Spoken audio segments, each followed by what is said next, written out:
I line. tell everybody the same thing. Yeah, You love house music, you just don't know it yet. right. Hey there, welcome to Rave Culture Cast, your weekly guide to the EDM community, music festivals, and more, hosted by me, Emma Capotis. Each week, I'll be covering everything from dance music culture, industry news, trending topics, and festival tips, advice, and reviews. You can also expect to hear stories from ravers, artists, business owners, and more. Tune in every Wednesday for your weekly dose of peace, love, unity, and respect.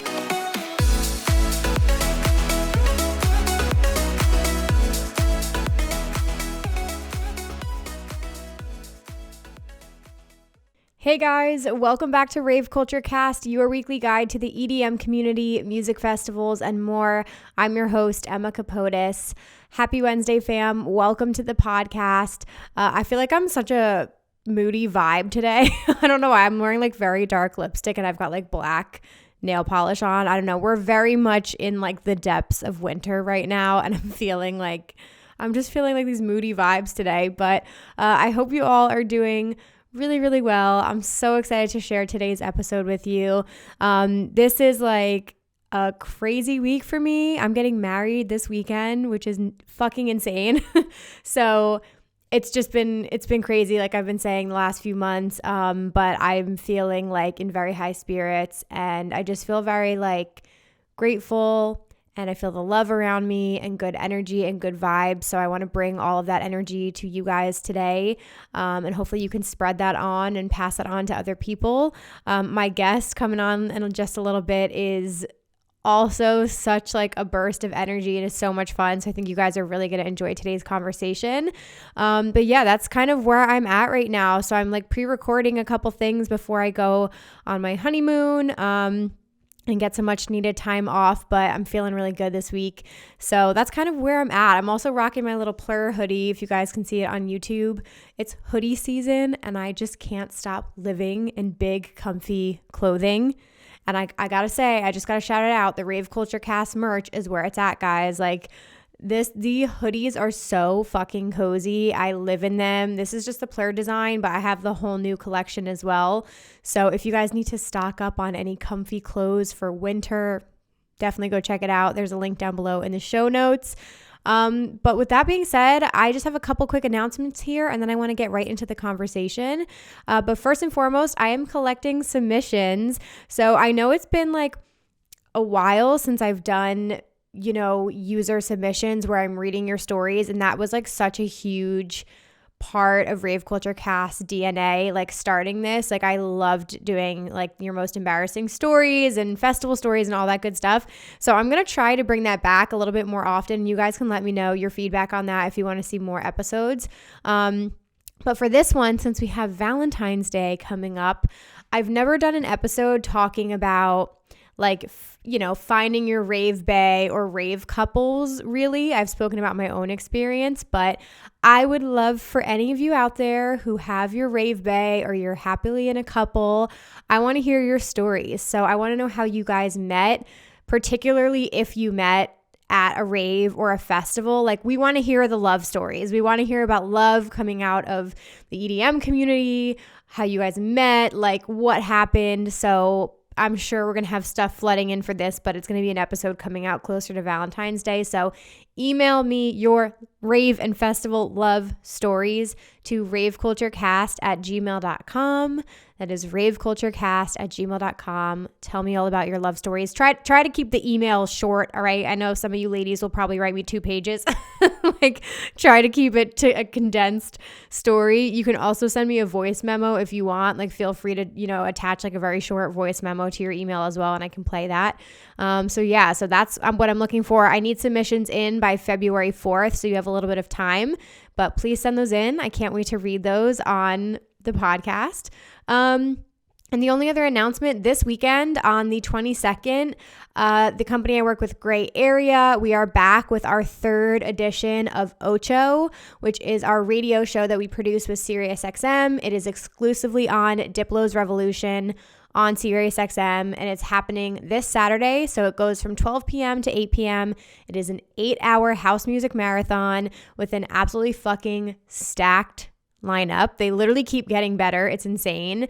And Ocho really just represents like all things house music. So it's all kinds of artists with different subgenres from different parts of the world. Like it's supposed to represent like all of the beautiful sides of house music.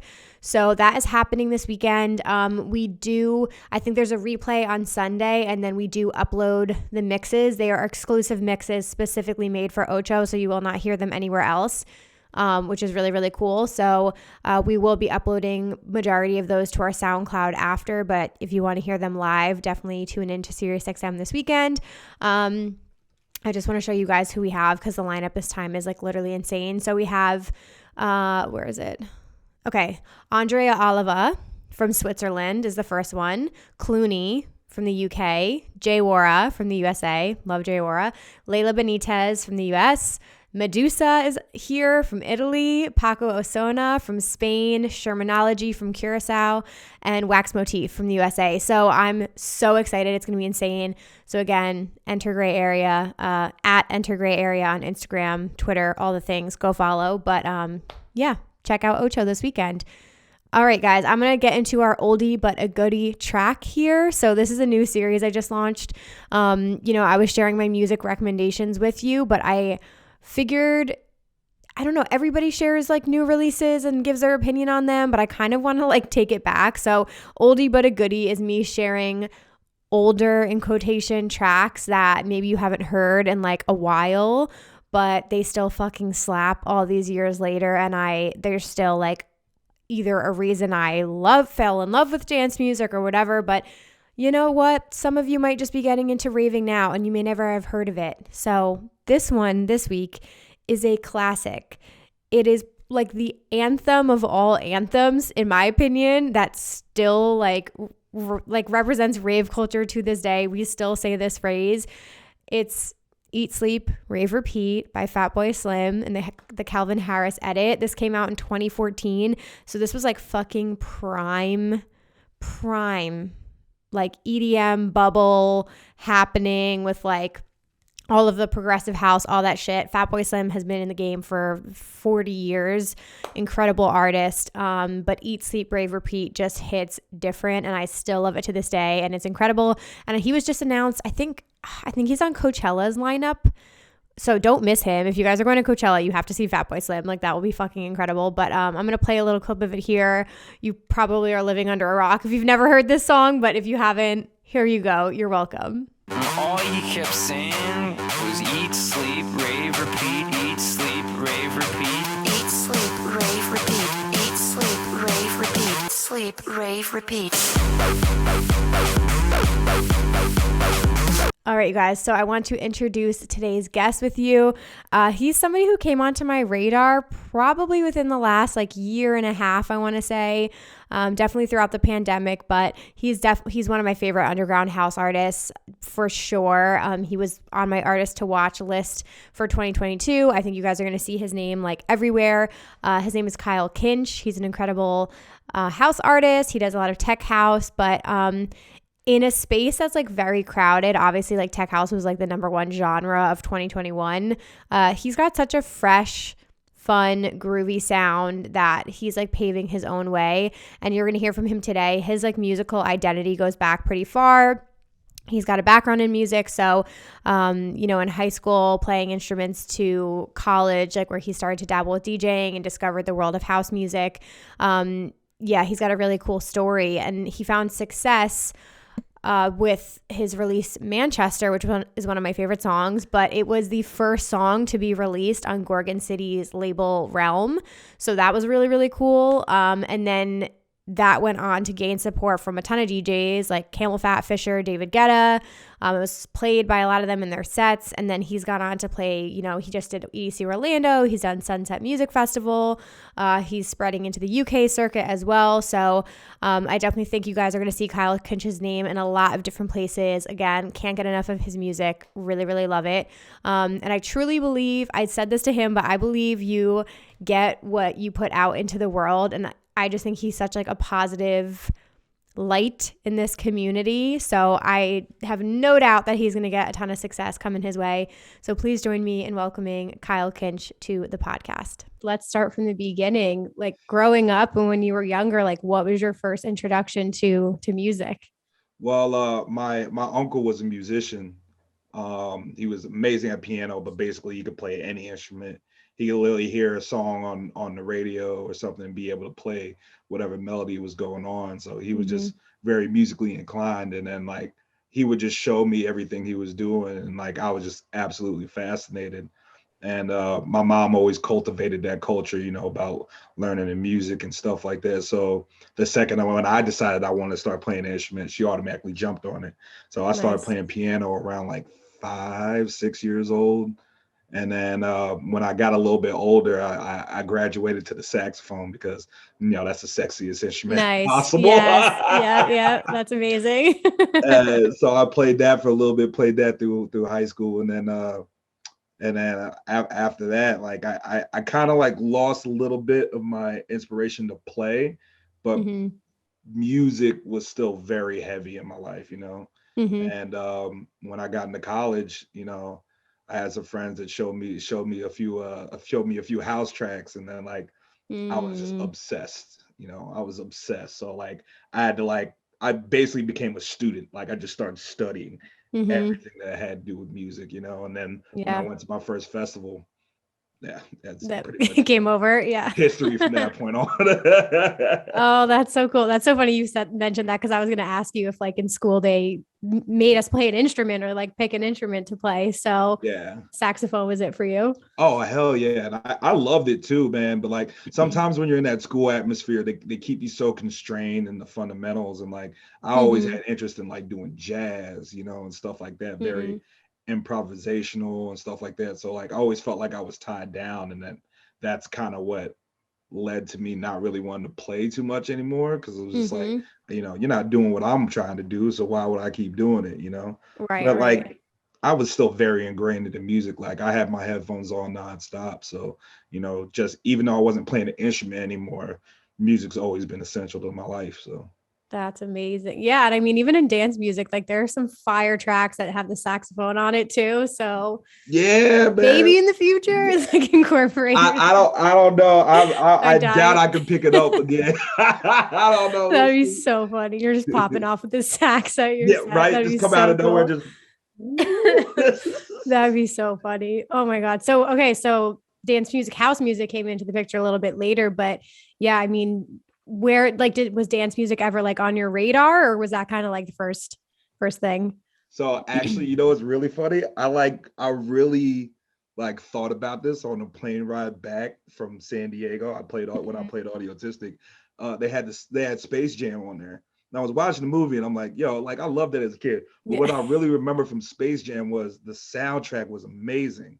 And I specifically remember the moment they played Pump Up the Jam was right when they were like panning into the stadium. And like, I would rewatch that scene because I was obsessed with that song. Okay. And like a lot of those 90s house tracks were stuff that was being played in my house. So I was very much exposed. I just didn't know what it was. Right. So when I kind of got my, let's say, re-education in it, when I got to college, like I was like, man, this is something that I've loved in my life and I've just been missing. So I'm ready to like get it back in, Oh, that's awesome. I love when that happens though, because it's it's probably like in your universe, but maybe you're just like not paying attention to it at that point in your life yet. So like you might have been exposed to it, but then that'll happen with like names or products too sometimes where like you get introduced and then you see it literally everywhere. And now that this is your life, like you're fully consumed by it. But it's funny thinking about those like musical memories that are tied into everything. Oh, definitely. It was full memories. Space Jam is so fire. Anytime I hear Noizu has a remix of Space Jam, like literally every time he plays it, I die inside. But that's such a good movie. Any other favorite? Because I play that track a lot, actually. I actually play that track a lot. Yeah. So good. And I mean, back then, so like in those earlier years, who were you mainly listening to? Some of those first artists? So I would say like when I first, obviously Daft Punk, like that's like, come on, that's a given, those guys kind of revolutionized, putting out house music and and their whole marketing and everything. So like obviously those are up there, but like the crazy thing about it was when I got into it, it was right at the boom of big room.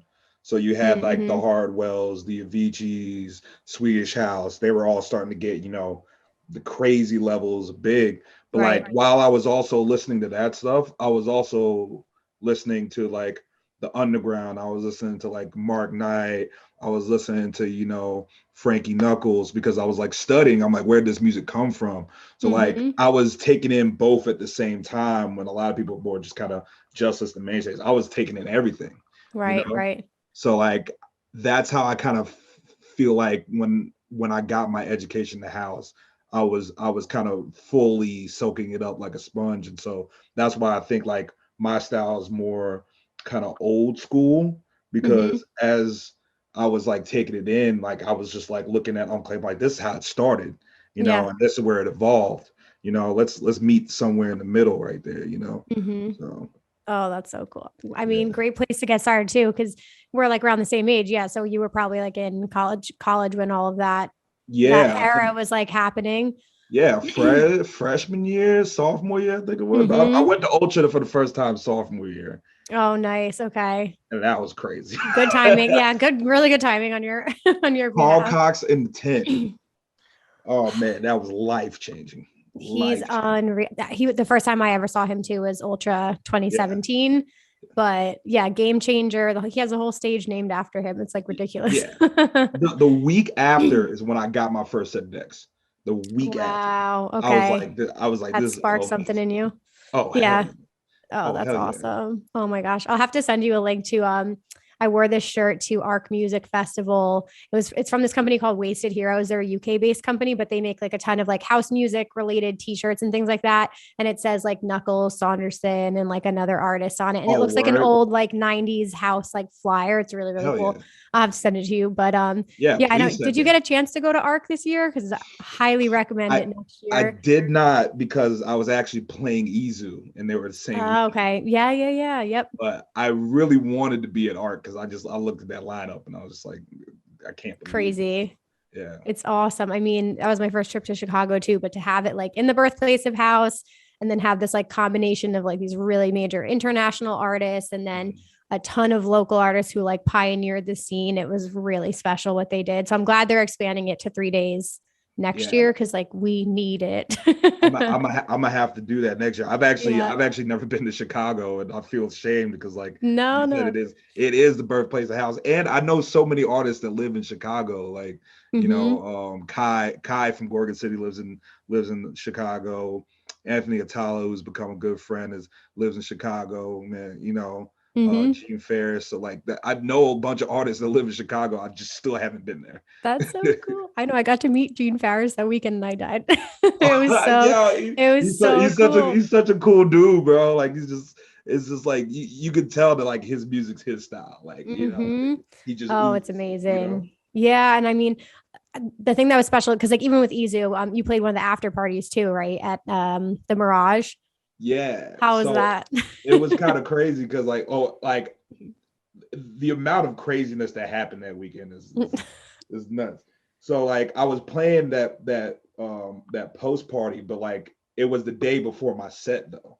Because I was playing Sunday, the party was on Saturday. So it was me and John. And so like I get to the party, my mom and my aunt came with me too. My mom, my aunt, my uncle, that's awesome. And like three of my old friends, and like we're all there. But like once we got there and like I started playing, because like I was first, they were holding the line because like they were having some issues. So like there wasn't people in there for like the first 15-20 minutes I was playing. So I was just playing to myself, which is perfectly fine. Yeah, you're like, what's going on here? But like next thing I know, just like from a snap of finger, the place was packed. Oh wow. And like there was a few people who knew who I was in there, but like there was a lot who didn't. They're obviously there for John, which is great. So I got to kind of show off a little bit, and I like did my thing. That's and like awesome. You can tell, like I could see it in people's faces. They're like, "Oh my God, who is this dude?" Right. Oh, that's an awesome feeling. Yeah, it's the greatest feeling. Yeah. And as soon as I was done, like I went outside to cool off for a bit, everybody that was outside, they're like, yo, who are you? Blah, blah, blah. Like, you know, all this. I'm like, yo, I'm playing tomorrow Yeah. at the festival. Come see me. Oh, that's amazing. So then the Izu happens, and they actually moved my set time back an hour. So like I got Okay. to play a little bit later. And then the person that was supposed to play after me, Bruno Furlan, I guess he had to cancel for some reason. So they filled his slot with Laid Back Luke. Okay. And just that combination of everything happening, it ended up being like close to 1,000 people at my set. Oh, Because like wow. it was the combination of people that were at the Mirage the night before, and then everybody that knew who I was, and then Right. everybody who was coming to see Laid Back Luke, and Sure. like nuts. The crowd was Right. absolutely insane. Oh, that's so Insane. Like cool.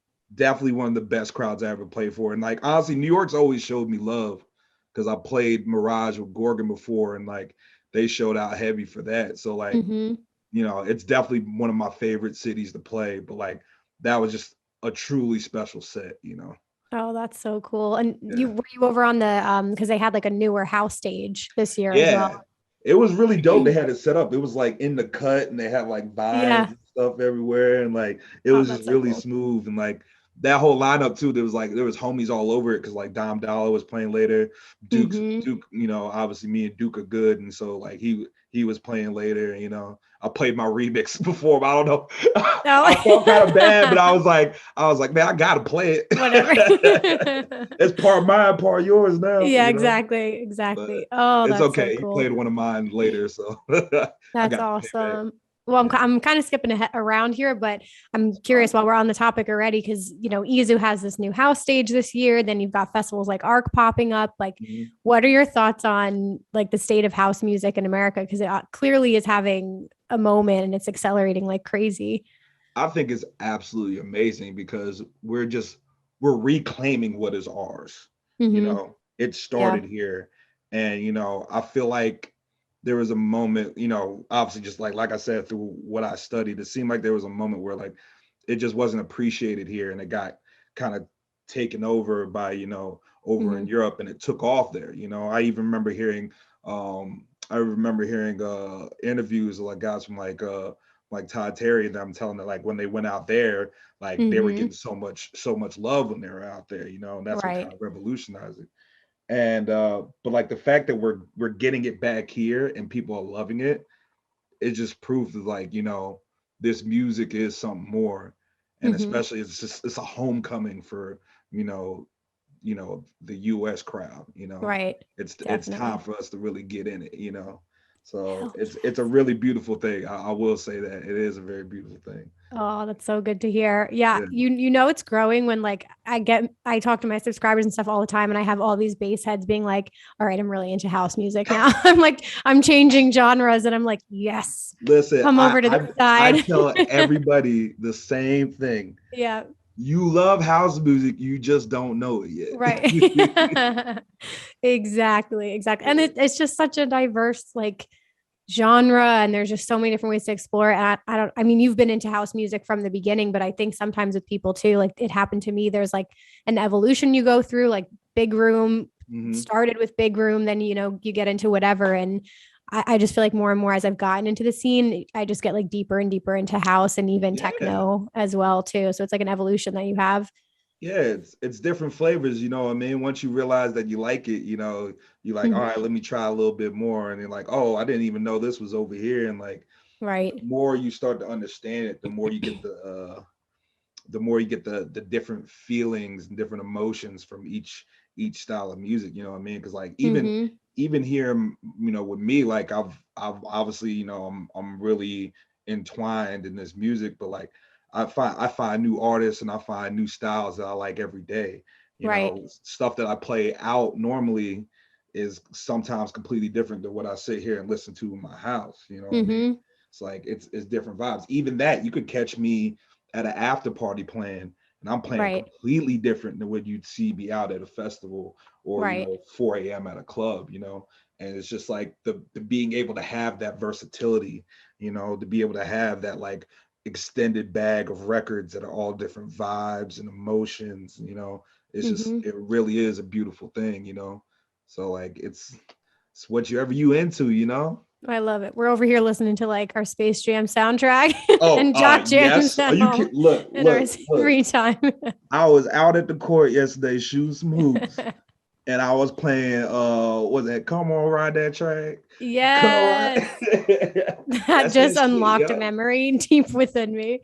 That's See? so crazy. Yeah. See? I was just watching another interview that you did too, and I heard you saying that you love the Lane 8 mixtapes, which Of a course. huge Lane 8 fan. I absolutely love him, but that's another good one. I do the same thing. I put it on the background when I'm working, and like it's just great. It's great show music, but it's great background music too. So if you like those mixtapes, there's another guy. His name is Emotional. That's all it is. His name is Okay. Emotional. He has these emotional mixes.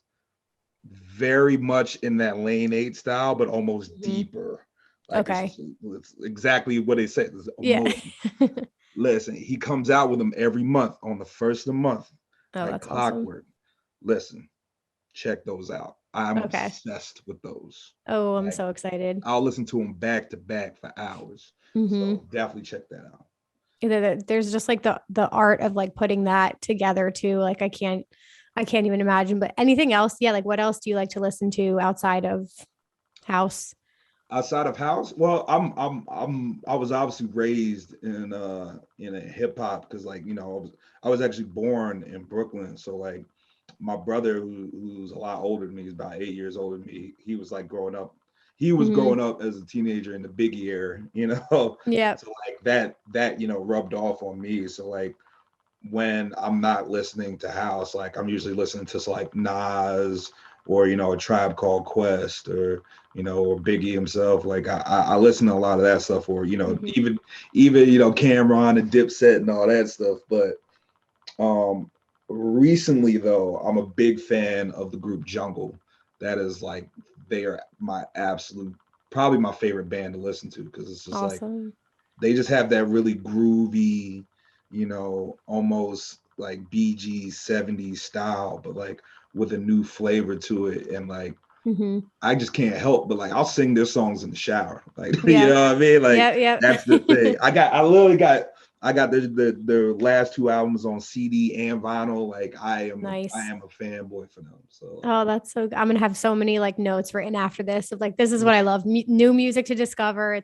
don't worry, I'll give you a whole list. Oh hell yeah. I always say sharing music is my love language. It's just like it's a good 100%. You understand a person better that way, and like I'm sure it all like rubs off even on the music that you make too. Like how did you get your sound? Like how did that develop for you when you decided to start making your own music? It was kind of weird because like when I first decided I wanted to produce,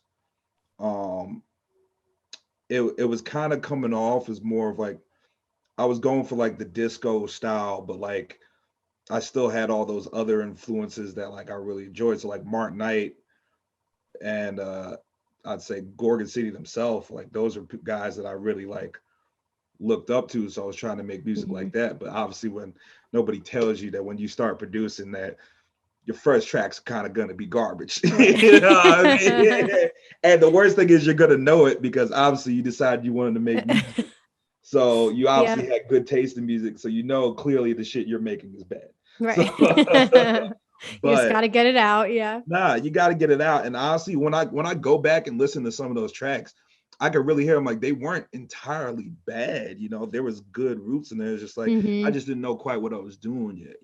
Right. And so in terms of my style, I always wanted to be just super groovy, but with a lot of energy and motion. Like when you make music, you're having a conversation with somebody who isn't there. You know what I mean? And like you got to tap into it so that when I do put it out and other people listen to it, they understand what I'm talking. They understand what I'm feeling. They're getting that other half of the conversation. So I've always prided myself on trying to make the most emotionally and spoken like music for anyone that's listening, and like I feel like I've accomplished that, and I also feel like I'm continuing to refine that too, You know, I don't really see a much of a difference between my style back then and my style now. It's more just Right. getting tighter, cleaner, and more creative, you know? Mm-hmm. So yeah, like I really I love my songs from back then. I love my songs now, and I love everything that I even hear in my head that I'm probably gonna make in the future. You know, it's That's it's awesome. it's it's all a good vibe when I'm doing it. So That's good to hear. I mean, yeah, you got here because you put that stuff out and you learned from it. And this kind of just popped up in my head, but maybe for anybody listening now, like, do you think there are any maybe mistakes that like producers or DJs like early in their career might be making in the beginning? Like, is there anything you would go back and be like, that could have affected what I was making? I think I've said this before, but it's one of those things like there really isn't any rules. You know, like Mm-hmm. there isn't rules or anything. There's not a specific way to do stuff. Even the best, what we call legends in music, Mm-hmm. most of those guys are rule breakers. You know what I mean? Right. Like when you're doing something, if it sounds good to you, it is good. Don't let anybody Mm-hmm. tell you different. You know what I mean? Do your thing. Obviously, take in, whatever knowledge that people are putting out there, but like make sure it's still you, because that's how you make not only good music, but that's how you refine and create your own sound. Right. Right. It's how Oh, you that's awesome advice. it's how you stand apart. Yeah. Yeah, yeah, because I mean, I can't even imagine now with everything going on. Like, how was the beginning for you? How did you really get your name out there, and then how did you connect with Gorgon City as well? I'm pretty sure that was the first track that I ever heard of yours. Was Yeah, their first Manchester. release? Yes, Yeah. yes. Well, so the truth is I got started with this group. I had this crew of mine, and it was just a bunch of Tampa DJs who basically just like wanted to help each other out, because like there was a lot of us who had strengths, a lot of us who had Mm-hmm. weaknesses. Back then, my strength was DJing, and I really hadn't tapped into production yet, and it was vice versa for other guys. And once we really started getting together, we started to be able to push each other to do better. You know what I mean? Mm-hmm. And just give each other the confidence it did. Like I remember when I made my first track, I sat down, I'm like, hey guys, I made this. I don't really know about it. Y'all let me know. And Mm-hmm. like the second I played it, like, bro, this is fire. What are you talking about?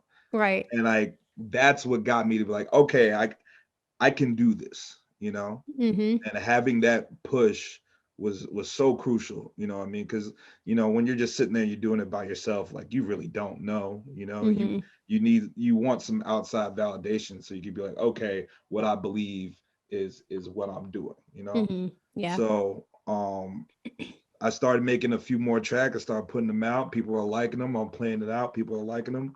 And then I made this one track called Manchester. Mm-hmm.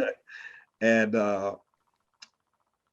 I absolutely fell in love with it when I first made it. I was like, this is the craziest thing I've ever touched. That's awesome. And yeah, and so I started sending it out to a bunch of labels, and it kept getting denied by everybody. Now, like I'm a no name, so I understand now that it's probably why they were denying me. Mm, But I hadn't really earned my stripes yet. got But it. Okay.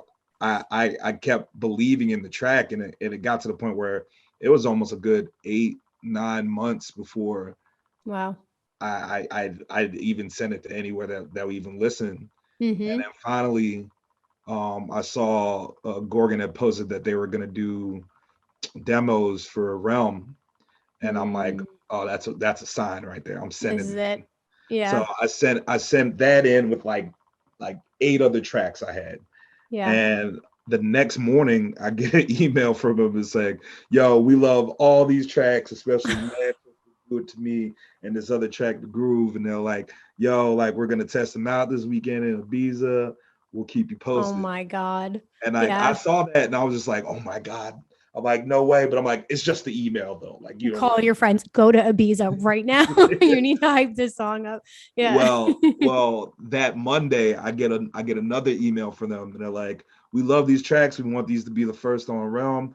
He's Oh like, my "By the way, God. somebody caught a video of us dropping it at Amnesia," and I saw the video, and like they dropped it with full confetti, giant Oh crowd, my everybody God. going nuts. And I'm just like, I really don't believe this is actually happening. Right. Like, I don't believe, like, really, like, when people talk like we're the simulation, I'm like, there's some simulation shit. Yeah. We in the motherfucking Matrix. There's no I way. cannot even imagine what that feeling is like. Like, Yeah. wow. And it must even be different too. Like that's over a video, but in person, hearing your track for the first, like somebody else playing your track for the first time too. Yeah. Must be insane. So yeah, I got to meet them, I'd say about maybe 3 or 4 months later after that Wow. in Orlando, and they played both of the tracks in there, and I got to see not only how much the crowd loved them, but how much both Matt and Kai loved them themselves.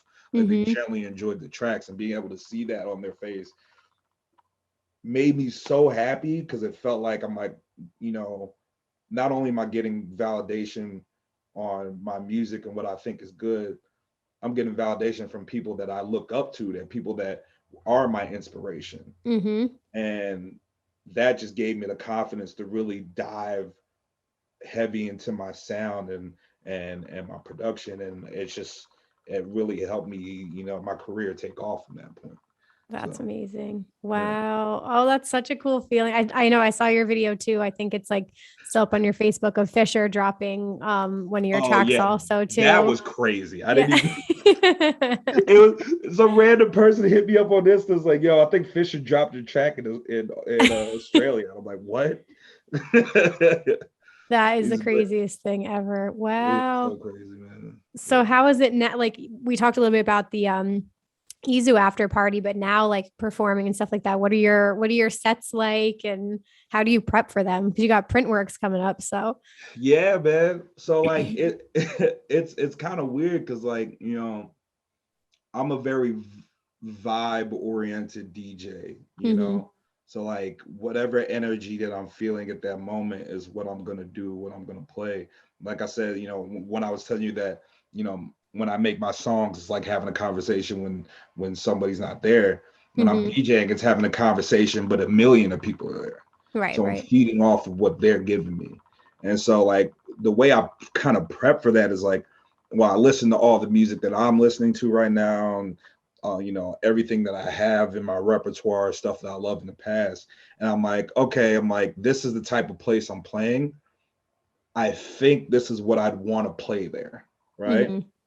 But even when I get there, sometimes that gets just thrown out the window, Right. I just start after I play that first track, like sometimes I won't even touch what I was originally planning on playing, But I mean, yeah, there's a little bit of a prep to it, so I know where all my tracks are, and like you can go to them easily, and you kind of know, or like if I know I got like a track that I just got from a friend or a new track that I just made, I'm like, all right, definitely got to play this. Don't forget about this, Yeah. Like, yeah, but like when it really comes to playing, I'm just feeling in the moment and doing what I'm doing, That's amazing. Yeah. Well, I mean, I wonder too, with like just being on the other side of things, because you create these incredible like memories and moments for people. And like maybe the first time you introduce them to a track, like people record that or they remember it and they can make like their entire night. But being on the flip side too, like being a fan, have you had like, what are some moments, if you remember any, that were like standout moments, like that either influenced you or just any specific tracks you ever remember being dropped from any favorite artists, just as a fan in the crowd? It's funny you say that, because I'll tell you about it. So I don't know if you know who the Cocoa Drills are. They're like, okay, yep. So they are probably top 5 favorite artists I love to see live. Like they're just unreal. And I actually molded a lot of my DJ style off of them. Oh wow. And so they were playing at a club here in Tampa called The Drink, but it was on like a Wednesday or Thursday night, so there wasn't a lot of people there. So it was like me and a couple other friends, and maybe there was like 100 people max in there, you know. And I heard them play this song, and it just took me in so many places. The song is So High, the Hot Since 82 remix. And like the song, it has so many moments in it where it's just like high energy, and then it fizzles out, and then it just gets super emotional, and it comes back high energy again. And like it was so good, I Shazammed it 3 times. Right. I legit Shazammed it 3 because I did not realize this is the same fucking song that they're Oh playing. my God, that's amazing. It was crazy. And it's a track that I still play today. That was probably 6 years ago, 5 Wow. 6 years ago. Then I still play it today. And honestly, I've been thinking about it the past week or two. I might play it at Printworks. Oh, that'd be so I cool. might play it Oh, at wow. so like, Have you yeah. had the chance to meet them yet? Because that would be sick. I've actually met them a lot. I hope they remember me. I'm Right. sure they do. Oh, that's so But cool. yeah, they're great. They're great dudes, as nicest people in the world, and like they're people who really understand their craft, Mhm. and they go out there and they give everybody their all every time. You know? Wow. Yeah, it's funny that you said I wouldn't have known them, but I have a good friend of mine who's like also a YouTuber in the festival scene, and she Yeah. talks about them like nonstop. But she's one of like the few people that I know is like just diehard like Coco Drills fan. So that's The really funny people that you that said that. know, they know, They and like know they exactly. follow them everywhere. You know? Right. So it's fun because you had the exact same reaction that she has. So it's Yeah. okay. You guys sold me. I get Oh yeah, it. you got to see them. You got to Yeah, see no, I 'em. haven't had a chance yet, but the print works. I've been seeing so many people's videos, and it looks incredible. And I haven't had the chance to like rave or do anything like that in the UK, but the UK scene is just so intriguing to Yeah. me, and they do it so differently over there. But have you had a chance to play in the UK yet, or? So yeah, I actually played the Realm London party. It was the first Realm London party they had. It was about 3 years ago Mm-hmm. at Tobacco Dock. And honestly, it was like a joint party too. So it wasn't just Realm. They had like Sonny Federa's Sola Toco room in there, and then they had Steve Lawler had his own room too. So like Wow. a bunch of these artists like Dom Dollar was there, obviously Sonny, Nora was there, Pax, my homie Kadeko, Sanford Stone, who else? Just a very Um, casual night. No big yeah, names or anything it like was like that. Max Chapman. Like there was just so many Yeah. artists there, and like Wow. I was playing early. I was playing first on the Realm Room, and so it was like 3:30. And Mm-hmm. like even when I started, it was packed. Mm-hmm. Like they were out there early, Right. and like there were people, and they knew who I was, and that was one of the like craziest feelings because I'm like I'm on a different continent. I've never been here before, Mm-hmm. Yeah. and these people know who I am. You know, Right. it was really crazy. So like That's so cool. I absolutely loved it, and I met so many fans that day, and people some of those fans still hit me up. They're excited to see me again in Printwork. So like I'm Wow. really happy to come back there because like it truly is something special, and their music knowledge there is it's amazing. Like Right. I'm gonna be able to play Right. stuff there that I wouldn't be able to play normally in some of the places that I play here. Mm-hmm. So like I'm really excited for that set. That's so cool. Yeah, they're definitely open to a lot over there, but there's just so many fire artists come out of the UK as well. And I Yeah. mean, I wish the festival scene here, I love it more than anything, but I will say like I see comments all the time. You get a lot of like the who's on the lineup, and it's very lineup driven here. And then you see Yeah. things like we did an article on Gray Area about like the history of awakenings, and they were just talking about like you'll have Amelie Lens at 4 p.m. or like it doesn't matter at the time. Like they're putting Yeah. people whenever, wherever, and some of like the Yeah. bigger like headliner names are opening. And they were like, people are here at the beginning. It's just a completely different culture and appreciation for the music. So I hope we can get there eventually, but I think it's just a little bit more I I I education. I hope so too, but I also think it's a difference in culture. Like Mm-hmm. I've talked about it with Gorgon City themselves, and we talk about like the roots and how everything is, and like it was the dance culture is ingrained in their culture over there. Mm-hmm. So like when it comes to going to a party and stuff like that, they don't really worry about the lineup or everything. They're going there to just hear music, have a good time. Right. And here I feel like they're a little bit more, yo, I gotta see, I gotta see this artist or I gotta see that artist. Like if Mm-hmm. they're not there, I'm not going. And like, I feel like it's not really fair to some, Mm-hmm. other artists that might be coming out, because like there's people that kill it that people don't know. Yeah. You're just missing out on the opportunity to meet something new. But at the same time, on the flip side, I've also noticed that like we're very passionate here in the US. Mm-hmm. And that's another thing that like, okay, like, yeah, we're a little bit snobby when it comes to who's on the lineup, but at the same Yeah. time, it just attributes to how much they actually care about the artists and the music. So I would like us to be a lot more open, but I see where the passion comes from, Yeah, that's fair enough. I'll Yeah. I'll be harder on the audience. You don't have to be. No, but it's definitely true. But I think hopefully we're getting there. I mean, now that we have shows back and we had a little bit of a break, I think so many people are like very gung ho too, just about going to so Yeah. much now. Like I have friends who did like 11 festivals since like May to now. It's insane.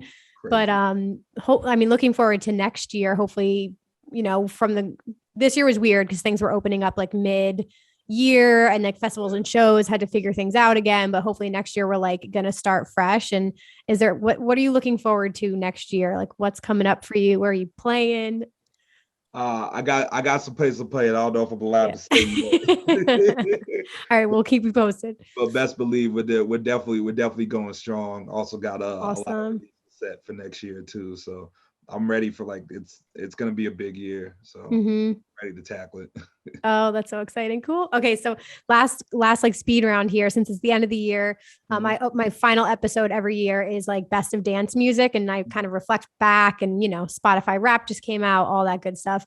Yeah. So I wanted to ask you, looking back on 2021, some of your favorites or All people right. you couldn't stop listening to. So I don't know if you checked your Spotify rap yet or anything, but who was your top, who were some of your top artists of 2021? Well, here's the thing, man. I feel like my rap is good, but it's not as true as it's supposed to be. Okay, fair. You do your own rap, yeah. Well, because I listen to so many things, but I would say definitely my number one artist this year has to be Simon Doty. He's a Canadian DJ that's like he's on a lot of the Anjuna Deep stuff like that, but like his productions are absolutely outrageous. Like everything I hear, like I really don't hear a bad track from him. And like exactly what I was telling you before, like his music takes me places. Like, what I mean, when I'm listening to his tracks, like I can envision myself, like on a beach somewhere or in the middle of a club or stuff like that. Like I'm not here when I'm listening to his music. Right. I'm there. Mm-hmm.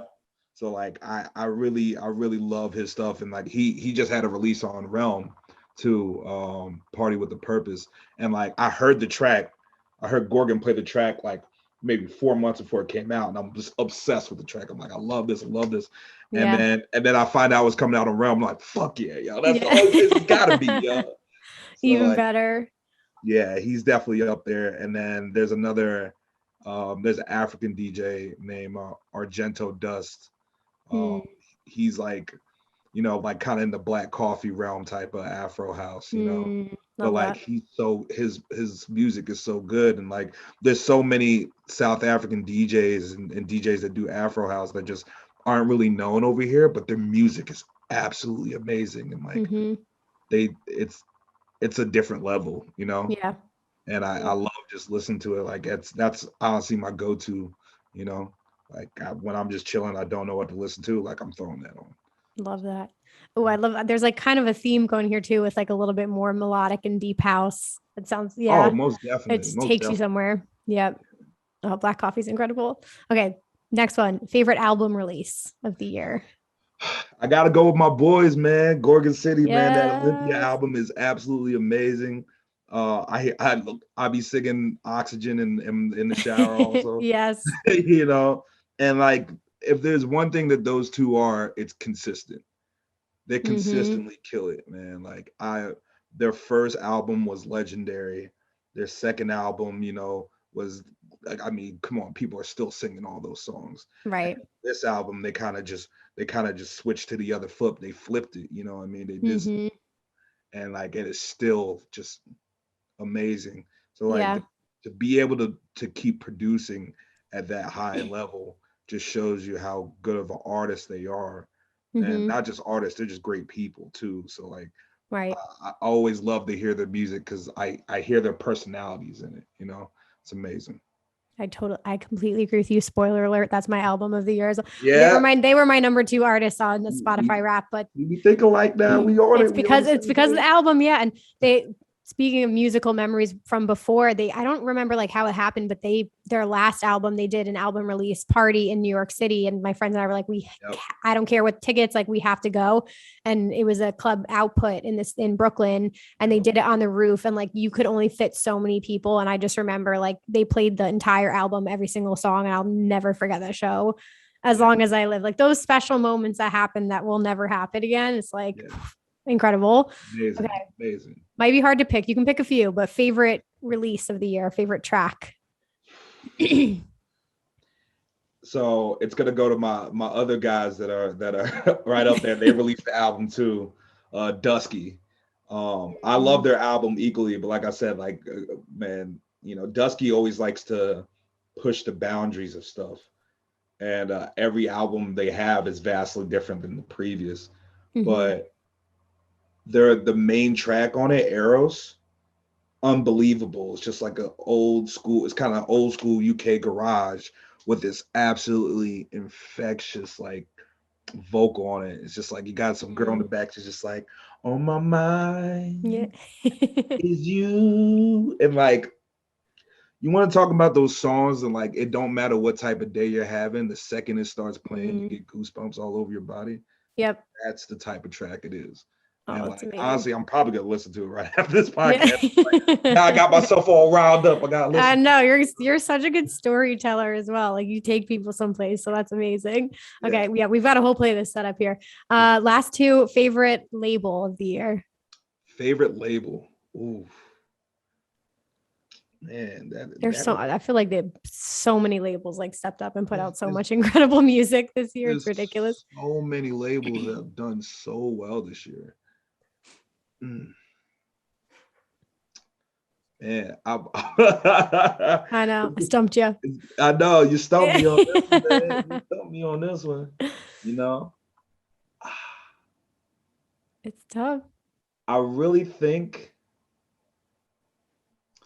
I kind of like where Anjuna Deep has been going lately. I feel like they've been going more, I wouldn't say necessarily to the club, but like I feel like some of the tracks I hear coming out from them now are ones that I could actually start playing, you know, a lot more. And like it just goes to some of those artists on it, like Simon Doty. So like it'd have to be probably either them, obviously Realm, but that's just me being being part of the team, you know. They always put out the bangers, man. And they got that Somebody to Love track, which is just like I love Jefferson Airplane. That's one of those groups that I just like. Yep. Yeah. So like it's probably a tie between those two. Yeah. Fair enough. Those are great answers. I was gonna say too, Lane 8's label, This Never Happened too. They put out some like really good tracks. I can't wait for his new album. I can't wait for, like that label starts hitting like its full on stride, because like it's hard when you start a label like in the beginnings, like it takes a while to keep going. Definitely. But once it gets going, like that label's gonna be unstoppable. Yeah, I can't wait for his new album. And last one, get people on our radar. Favorite new artists or favorite emerging artists this past year that came on your radar. There's a lot. Yeah. there's a lot, man. You know what? They're not really new. Man, I just love everything that fucking comes out from them, man. Black V-neck, bro. Oh, I love. They were new to me this year, so they're new to it. They're like popping off right now. So. Yeah. Like it feels weird saying that because they're definitely a lot bigger than I am. They're seriously so good. Yeah. But they just absolutely smashed it this year, and like every track they do, and it's like it's a track that's gonna get people jumping every time. Yeah. Every time they always kill it. So like I really love seeing what those guys do, and like they're gonna absolutely take over. That's amazing. Yeah, I saw them at EDC Orlando Yeah, they're incredible. Do you ever listen to LPGOB too? She's been around, but Oh this yeah, year, hell like yeah, she's my bro. favorite artist. I love her. She's absolutely awesome, and she's such a Queen. character when she's up there too. Like Yes. you could really feel her emotion because she's showing Hmm. it to you every second during the set. Like she's awesome. She's Yeah, awesome. she's incredible, but so are you. And I'm so happy you came on my radar. Seriously, like you have Oh such a positive energy. And I truly believe like good people, good things come to them. And I'm so excited for your success. So thank you so much for taking the time to do this podcast today. yeah, thanks for having me, yo.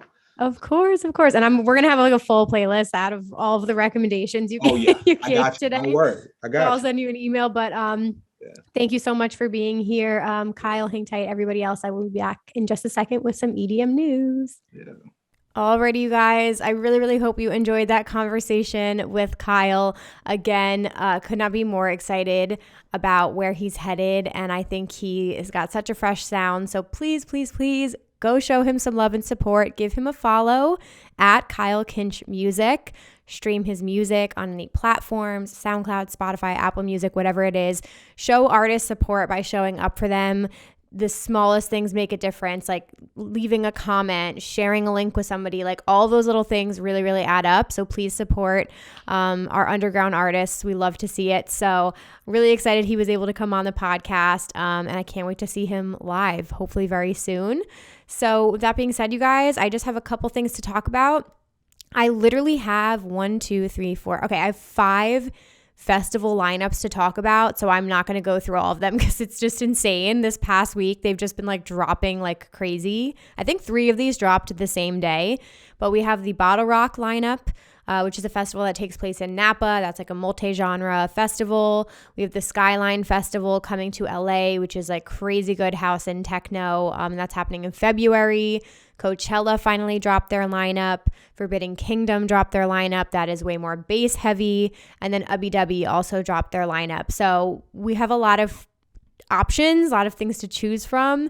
I kind of want to spend just a little bit of time on Coachella because, you know, obviously this is a multi-genre festival. You get literally everything. But since this is dance music, if you guys look at this and maybe you don't recognize a lot of names and you're planning on going and maybe you were disappointed for whatever reason or you just didn't recognize people, I'd love to just quickly highlight some people that I really think you should not sleep on because there is a lot of dance music on here.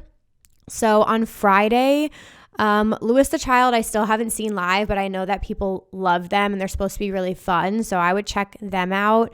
You have Maddie on here. Lane 8 is playing. This one hurts. Like, you have to go see Lane 8. Lane 8 is incredible. That's going to be amazing. Black Coffee, incredible. Grammy-nominated deep house artist from South Africa. Peggy Goo is amazing. Who else do we have? The Martinez Brothers. Going to give you all the tech house vibes. You've got Art Bat. If you watched, you know, my review of the 2021, like the whole year of 2021, Art Bat was one of my top artists of the year. That's fucking incredible. Toki Monsta, she is amazing. Purple Disco Machine, really fun, like house / electronic disco act. Dom Dalla is on here. John Summit is on here. 2 of my favorite artists. So fun live. Gigi McGree.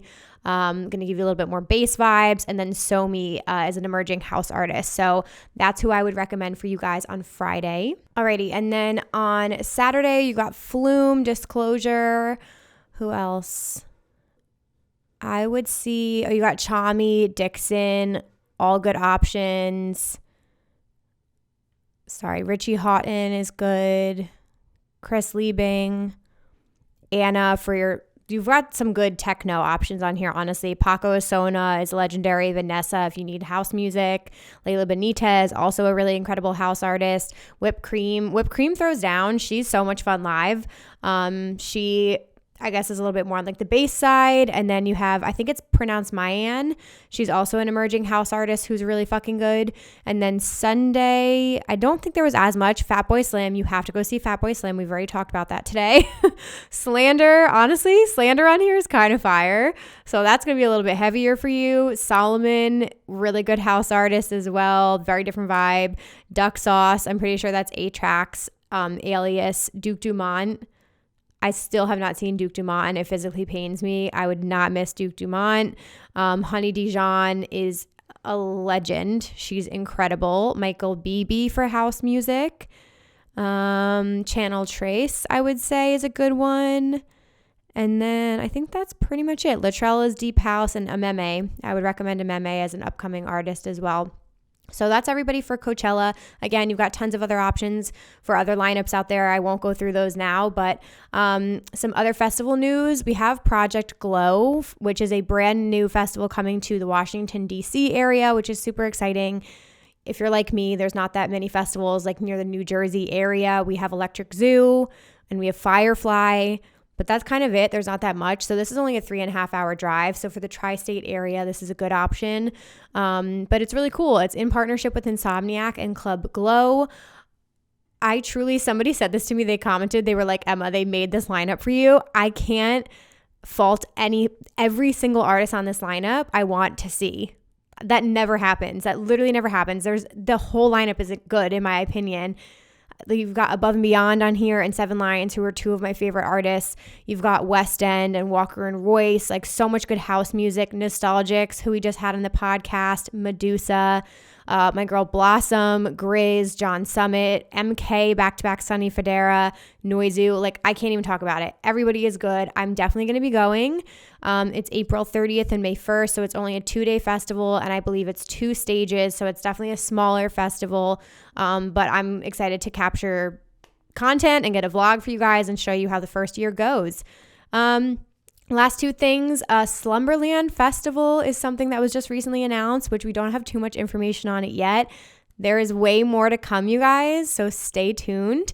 But it is a new experience coming to the Orlando area, November 10th through the 14th, which is the same weekend as EDC Orlando. It is not a music festival. It is a hotel accommodation situation. So that's all I'm going to say for now, but stay tuned. More coming on Slumberland Festival very, very soon. And then lastly, we have Imagine Music Festival made a new announcement. They are going to be changing location. The festival is happening September 16th through the 18th, and it's now going to be in Kingstown Downs, Georgia. I personally will not be going. I don't know how much I'm going to talk about it. Maybe I'll do an episode on it in the future, but yeah, I'm not happy with how they've handled refunds, I guess in quotations, because they haven't given people refunds, and the whole situation around how the festival was canceled was very it was handled very interestingly and a little sketchy in my opinion. So I am not going to go to this festival and do not want to support it. So that's where I stand with Imagine Music Festival. But hopefully everybody gets their refunds from 2021, and hopefully they will address some of the issues that happened this year with weather, because they kept it the same month. And it's still hurricane season in Georgia, so hopefully they don't have any issues with that next year. But that's all I've got for you guys this week. Thank you so much for listening. If you are enjoying the podcast, please share this with a friend today or make this your Instagram stories. And you can always tag at raveculturecast for us to share it. Check us out on Facebook. We have an incredible Facebook group community and a Discord channel as well. So everywhere you can connect with us will be linked down below in the show notes. Again, don't forget to submit your stories. I would love to hear how all my rave couples got together. So please send those over to raveculturecast@gmail.com. That's all I have for you guys. Thank you so much for listening, and I will be back next Wednesday. Bye, guys. Dancing.